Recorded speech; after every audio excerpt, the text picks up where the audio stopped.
Today is May 14th, 2019, and this is episode 133 of PlaneSavers. PlaneSavers! Oh, there's Trent. Oh, guys, how's it going? It is Tuesday. We got the crew over here working on the wingtip. Donald, how's the wingtip coming? Coming good. We got more rivets out this morning. We're working on straightening up the end, and it's going really well. Cool. Perfect. We're looking pretty good. Trent's got rigging done on the ailerons, or sorry, the elevators. Always getting those mixed up. It's going to be a rainy day today. We might bring it out for a run tonight or today. So Stella's not going to be painting. We're probably going to be doing some silicone in. Yeah, so it's a good morning so far. It was super busy.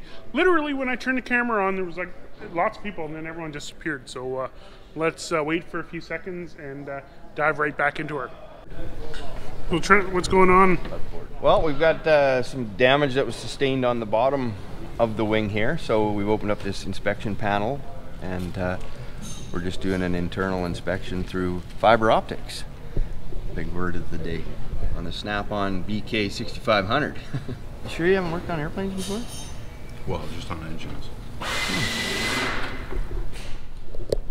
So we're basically trying to figure out if any of the ribs, internal ribs, have received any cracking or excessive bending or damage, and so far so good. What's back here? What's over here? Well, hey everybody! If you've seen yesterday's episode, we heard the big news that we know the squadron code YSJ now, which opens up a whole new window finding pictures, hopefully finding pictures in World War II of this aircraft. We all know the history. So a lot of people have been sending me histories. We know it was the 271 squadron. We know the crew. We even know who jumped out of the airplane on D-Day. We know all the times. We know pretty much every single thing except that one letter on the back, the J letter. We actually, Paul White, our boy Paul White, has made some renderings of what the aircraft, the most educated guess of what it looked like on D-Day, and I'll show those here now. So again, a shout out to anybody who could find a picture of this thing in World War II. It'd be priceless. And definitely I will come up with a very creative reward for you if you can find a picture, a real picture, nothing Photoshop. Anyway, so talking about D-Day, Stella and Norma. How you doing? What are you guys doing?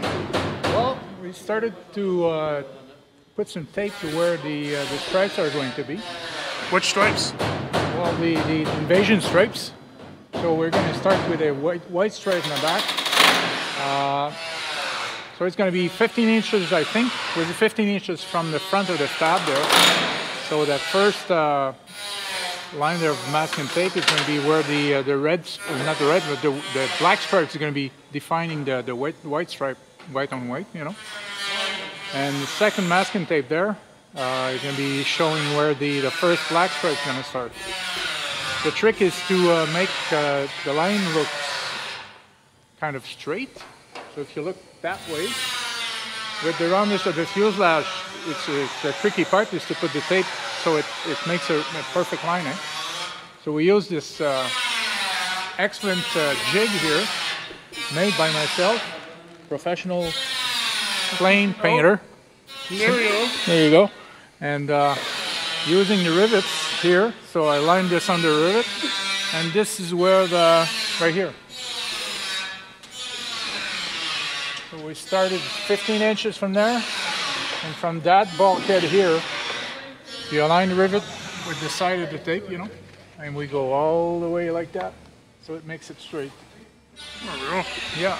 So this first one's going to be white. Yeah. Then we got black. Black from here. White. 24 inches. 24 inches, black, and then the last stripe ends right here. So right before the door. And remember, folks, when they painted the invasion stripes, it was like, you know, they used mops. They just randomly did it because it was like done outside before D-Day. So it's never ever perfect, but we're going to try to get it as nice, as cosmetically perfect as possible. And good. So good job. Excellent job. And then we'll come back at the end of the day and see if there's any improvements. Bobby, the world wants to know what you're doing.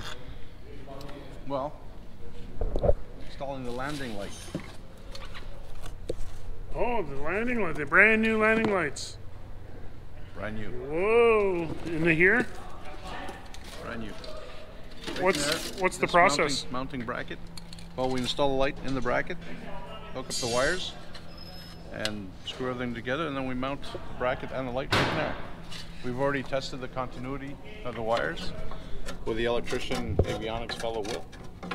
We're both the nav light and the landing light. Everything checks out okay, so we'll mount this back on there. And then we'll put on the glass lens that goes over that. Think it'll be done today? Yes. Cool. Okay, folks, today is just full of a bunch of little stuff, but I want to show you guys something that means a lot to me. I submitted a gift to the Canadian Harvard Aircraft Association's fundraiser, and they made a video of it. So they asked if I could submit something for their auction, which I did, and I just want to show you guys that quick video right now. Hi Mikey, just want to say thank you once again for your donation towards our auction. Here we are. It's going to be auctioned off very soon. All right, we have a little video we're going to play here before we get into our next item. 2019, and this is episode 94 of, I don't know where the PlaneSavers stuff is. Hold on a sec, folks. It is over here. PlaneSavers! So folks, if you haven't seen yesterday's episode, because it is happening pretty quick, right now as you're watching this, I'm actually physically traveling to Montreal. So my last day in Yellowknife, I made 2 episodes. If you haven't seen that episode, check it out and then come back to this one, or you can just watch this one. So you can see the mess here, and what I was doing was I was drawing a picture for the Canadian Harvard Aircraft Association for their annual general meeting. Yeah, so I'm probably talking right now and using me drawing time lapse as voiceover. So hopefully it's going good. Hopefully enjoying this time lapse brought to you by me. Okay, here it is, Mike. I'm going to be sending this to you. I'm going to be sending an email. I'm going to take it to the Buffalo Airwear store, and as soon as they get an address, this is going off to you. So hopefully you like it. I kind of like it too. So hopefully we can find a good home. There we go. Yes, thank you, Brian, and thank you, Mike Lawrence, for reaching out to him. So, look at that, a one-of-a-kind piece of artwork directly from Yellowknife, from Mikey McBryan, and all tied in, yes, signed by Mikey as well. And we at CHAR are going to be sending him something in return as a thank you. I'm sorry? Oh, yes, yes. Jim, the aircraft that Mikey has depicted there. By the way, your light's on your phone. I'm going blind. Anyway, what about that aircraft? That is our own 304 BZT that we are endeavoring to get flying by this time next year, and it's kind of nice that it got national exposure thanks to Mike Lawrence. I've got $100. He'll give me $125. I've got $125. He'll give me $150. I got 2 $125s here. I've got $150. He'll give me $175. I've got $150 over there. He'll give me $175. $175 right here. He'll give me $200. I've got $200 right there. I've got $200. He'll give me 2 1/4. I've got do I have $200 over here still, or do I have 2 1/4? $200. I've got $200. Do I have 2 1/4? I've got 2 1/4 right here. He'll give me $250.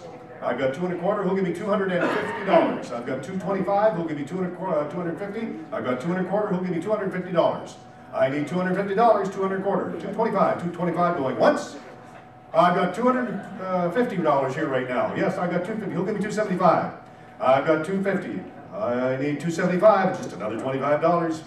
I've got $250. 275 I've got right here. Who'll give me $300. I've got $275. $275, a heck of a deal. $275 going once, going twice. Sold for $275. I'm sorry, it's sold. Once I say sold, snooze you lose, I'm sorry. But we got one more item, thank you. Shane Clayton is the winner.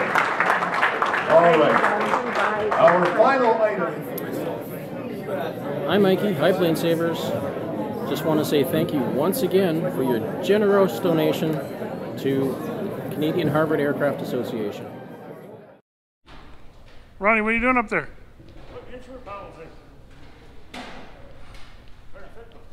Stop.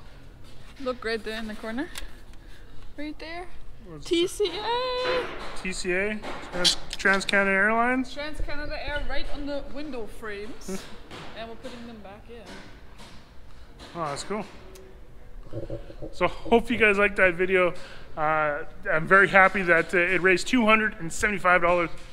Very cool. That is money that's going to go towards fixing those Harvards and, you know, doing some more plane saving. So very, very proud of that. And thank you to whoever paid that much. I hope you have value in it and put it up in your man cave hangar or wherever you want. Very cool. Bobby, tail cone's going on. Tail cone's going on, so we can put the rudder and elevator locks on. Why? When they do the engine runs tonight, so nothing's flopping around. Spoilers, the engine runs tonight. Oh, sorry. No, I was joking. And that's so we can get this put on. Oh, rudder lock. The first time this thing's had a proper rudder lock in years. If that simple rudder lock was on there this entire time, we wouldn't have had any problems. Okay guys, so we're actually going to do a run up this evening. We're going to pull it out at 7 p.m. It is 4 p.m. right now. But because today kind of had a little bit of a Harvard theme there with the auction, let's head off to Halifax, see our buddy Danny Price, who's actually submitted another video, a Harvard video, so let's check that out. And then, yeah, we'll see you back here when you're back from Halifax. Hey Mikey, Danny at the Atlantic Canada Aviation Museum. I'm going to look at our Harvard Mark II-B. She was built in 1941 by the North American Aviation Inc.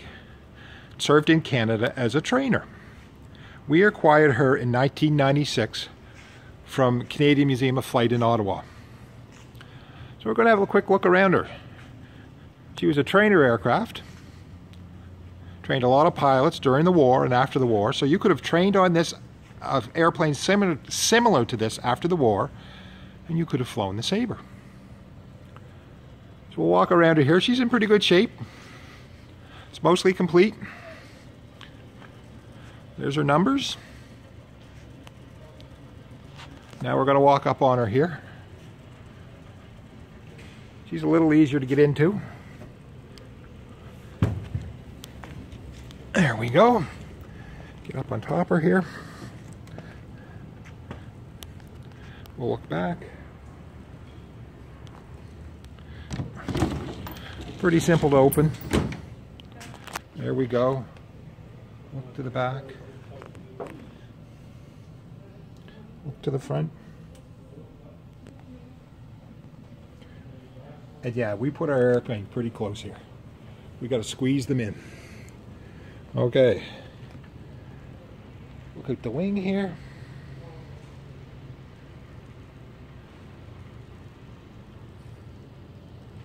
Okay, now I got to try to get in this thing.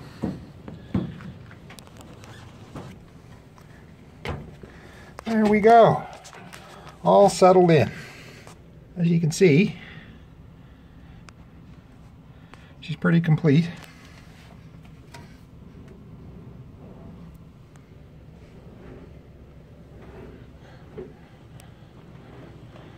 And yeah, the controls are somewhat hooked up. A lot more basic. Let me see here. There we go. Canopy all around you. There's to the back seat. I've flown in one of these down in Oklahoma. It was a pretty good flight. Not as much in the older airplanes. Throttles. Mixture. Prop. The landing gear handle, the flap handle. And here's There's your view looking out the nose. There's our L spats up there.